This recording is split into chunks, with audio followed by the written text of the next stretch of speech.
When I was a minister up at Center for Spiritual Living in Paradise, I was working with a woman who was very dear to me. She was sort of the generation ahead of me, a generation or two ahead of me in terms of metaphysics and spirituality. Just a really amazing woman. And her husband had made his transition many, many years ago, and she lived for a long time single and just very empowered, very artistic woman. She made her living in San Francisco for decades as a designer of some kind, and so she had this really great life that she had lived, and she had that kind of eye and that sensibility. She was sophisticated, and so she came to a place in life where she was starting to have some challenges. And all of her family was living in Texas, and she, because of her politics and her spiritual beliefs and stuff, Texas is not a place she wanted to go. I'll just kind of leave it there, So, but her family wanted her close by. They loved her dearly, and I watched her, and she and I worked together. So she was working in this place that I think a lot of us do spiritually, where we love our freedom, we love our expression, and we love our individuality. But there's a time when we are looking for that unity of spirit and however that shows up, and we find ourselves in conflict with that. And so the work we were doing, she would talk about the fact that she, on a good day, would feel completely connected and in one with spirit. That's been kind of the theme today, the whole oneness idea. And but yet there were times where she felt cut off from that, and she was lonely, and she had those feelings that come up with loneliness and isolation, and then it can kind of morph into, well, what's the meaning of it all? And have I been fooling myself spiritually? What's really going on with life? And she and I worked through a lot of those struggles together. Today, I want to talk about the mystical power of metaphor, but I'm going to look at it from a very specific place in terms of mysticism. I want to start off this morning. This is from Dr. Ella E. Clark, who I believe she's a linguist, University of Washington, and she's written some books on Native American traditions, especially around storytelling and mythologies and the sort of the universal view of Native American spirituality. And this is what she wrote: To the native in their interpretation of the natural world, said Martin Sampson, Native American elder of the Puget Sound region, everything has life or spirit or soul: the earth, the rocks, trees, ferns, as well as birds and animals. Even the hail which falls from the sky has a spirit and a language and a song of its own, and might be an inspiration to a human sister or brother. Each wind has the breath of some being who lives far away in the direction from which the wind blows. Every sigh, whistle, moan, or roar of that wind seems to be the voice of spirit of all relations. We hear high ideals like that coming from the spiritual world. And they're ideals that we want to grab a hold of. And we want to be able to, no matter where our day takes us, no matter where our life takes us, no matter what may come up, we want to be able to live in that place, because that place is so graceful. It's so amazing to live in that place of oneness and connection, no matter what we're going through. In Centers for Spiritual Living, when you walked in, there's a piece out there that's framed that says what we believe, and this is one of them. We believe in the unity of all life, and that the highest God and the innermost God is one God. Wow. That is so cool. And no matter what I'm going through, the God that lights the lights, the God that caused the breath, the God that shines the sun, it's all there, and I'm part of that.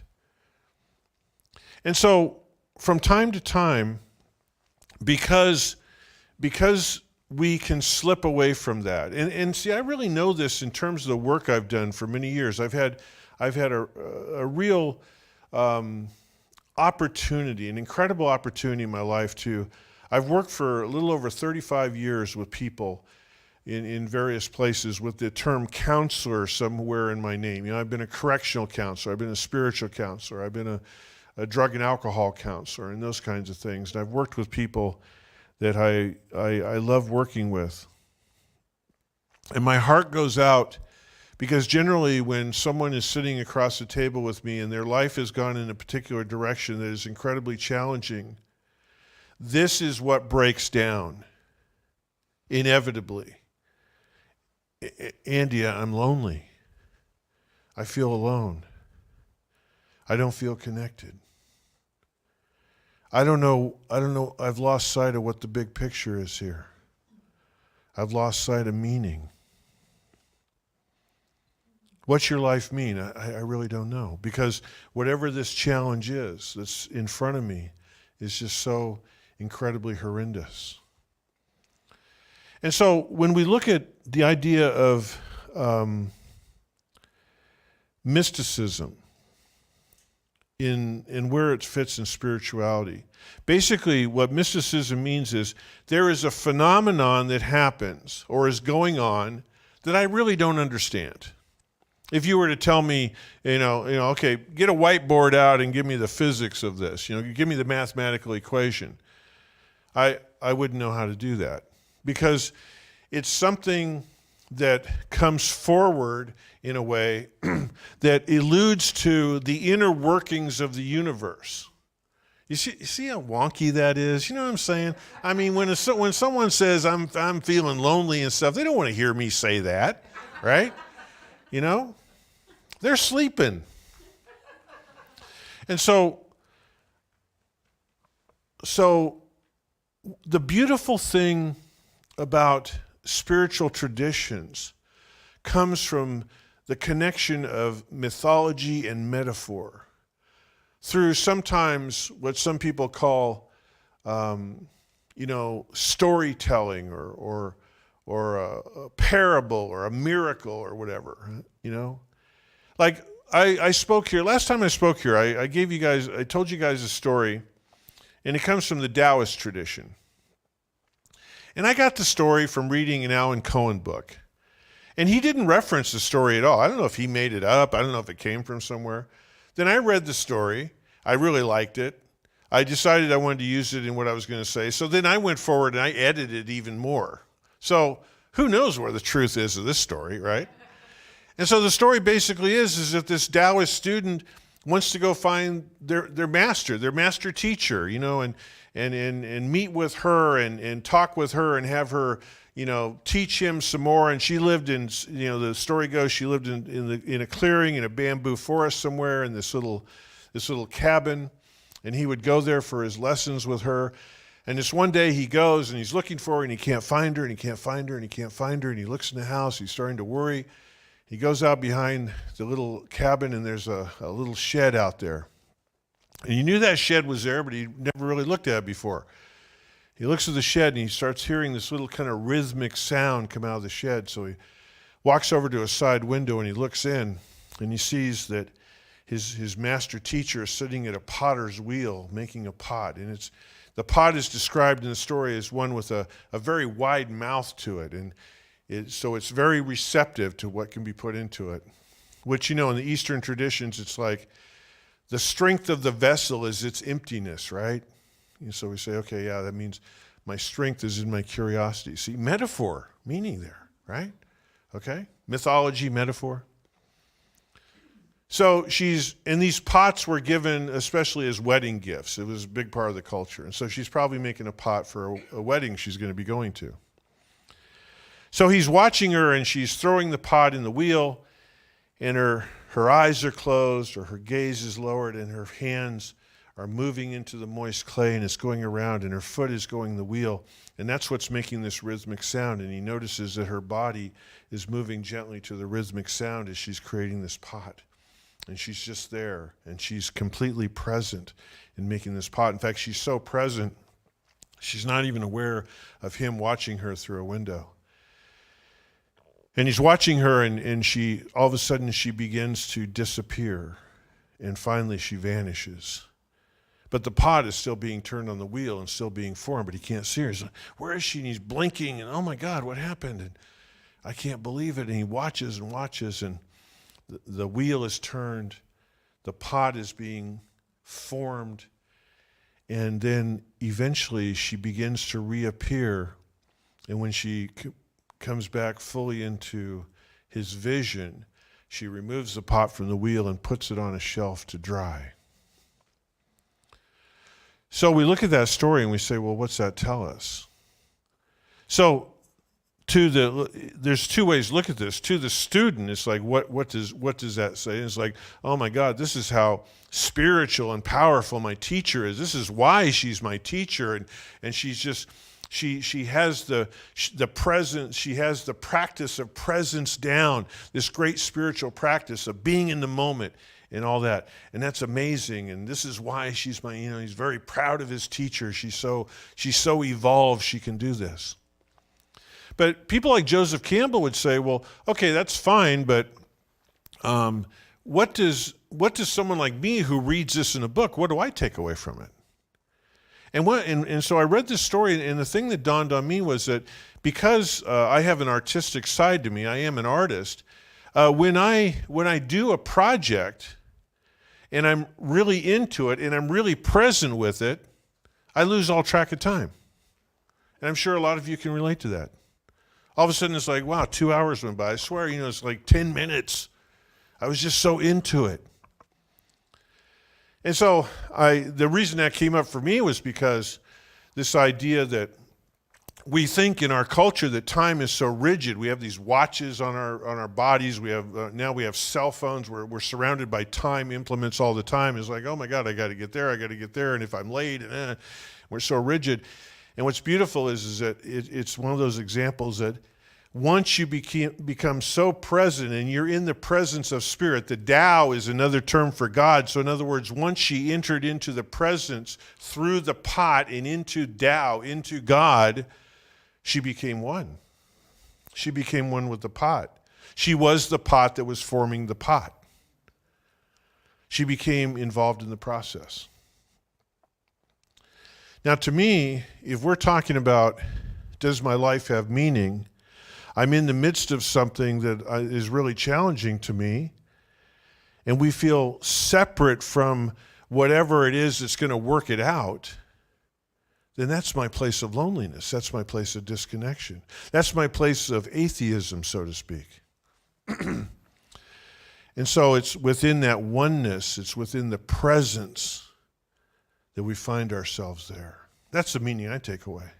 So Joseph Campbell says, the meaning and the metaphor is much more important to the story of origin. And basically what I think it was Joseph Campbell who said, people who get hung up on did something really happen or not happen, or the pyrotechnics, because let's face it, the teacher vanishing, that ain't physics. I'm sure that exists on some level, but not for the rest of us. People vanishing around us is disconcerting. We don't think that can happen. And so what Joseph Campbell says, this extraordinary event that happens catches our attention for a deeper meaning. And he said, if we don't get the meaning of metaphor, he said, we're like people who go to a restaurant and there's pictures of food on the menu, and when the waiter says, what do you have? You say, well, I'll just chew on this picture of a hamburger, And he said, that's not the lunch, dude. That's just the picture. Believe me, the real one is better, And for those of you who are vegetarians, the kale is better. The kale is better than the picture, you know what I'm saying? And so these deep, rich meanings, it's like, and like a lot of us, because we live in the West, we're so familiar with biblical ideas. We think about Moses, the story of Moses, he's supposed to be doing something. He's got a purpose, and he wants to go hide out in the wilderness with a bunch of sheep. He wants to get away from it. I don't want to listen to my purpose. I don't want to deal with it. There's too much work there. And he goes out there, and then there's this flame, and it says, the angel of the Lord appeared. and said, Moses, what are you doing, man? What are you doing? You got work you should be doing. You shouldn't be out here running away.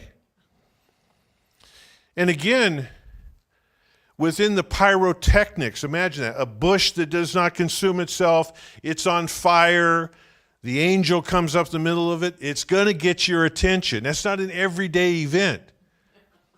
And so we feel connected to it, and what it's basically saying is no matter where we go, the presence of Spirit, the universal truths will find us. Do you know what this really boils down to? We are loved. You know, we're loved. That's what sometimes, in fact, not sometimes, I would say every time I sit across from a client, that's it. Am I loved? Is there something that cares that I'm here?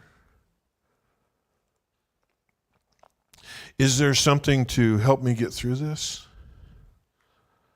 And I'm saying something, and I don't mean that disrespectfully. I'm saying something because whatever that is up to us.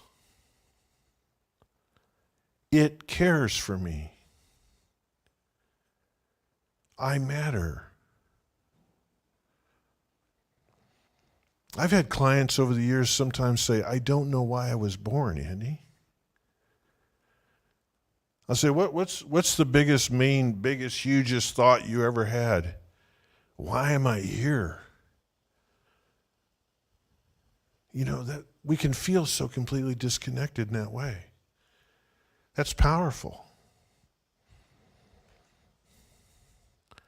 I had a situation happen to me some years ago. And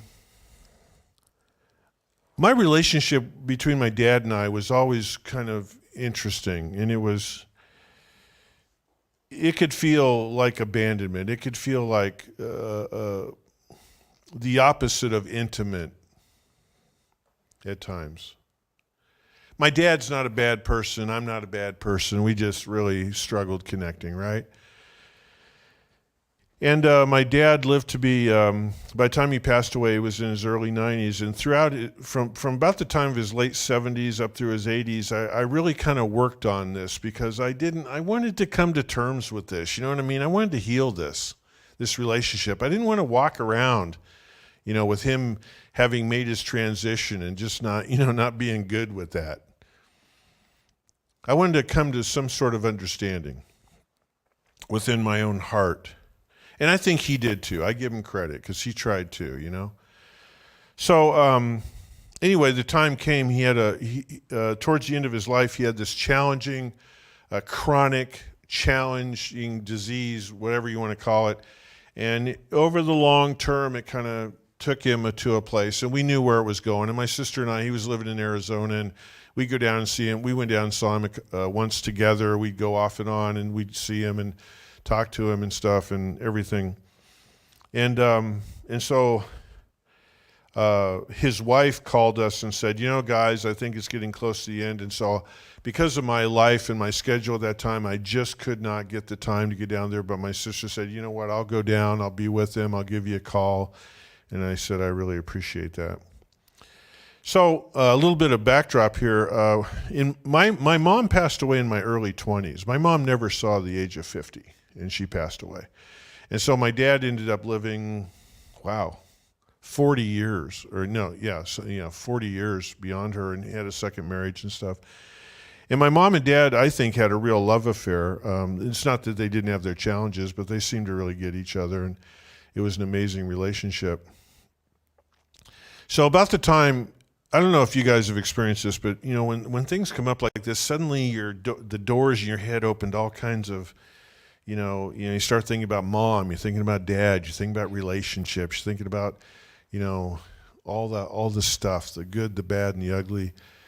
And so my sister goes down there with this one morning. I got up and I was getting ready for my day, and the phone rang, and she said, she goes, I think that it's about time, and I'm with him right now, and I'll give you a call in a little bit. And I said, okay, And So I went and I took a shower.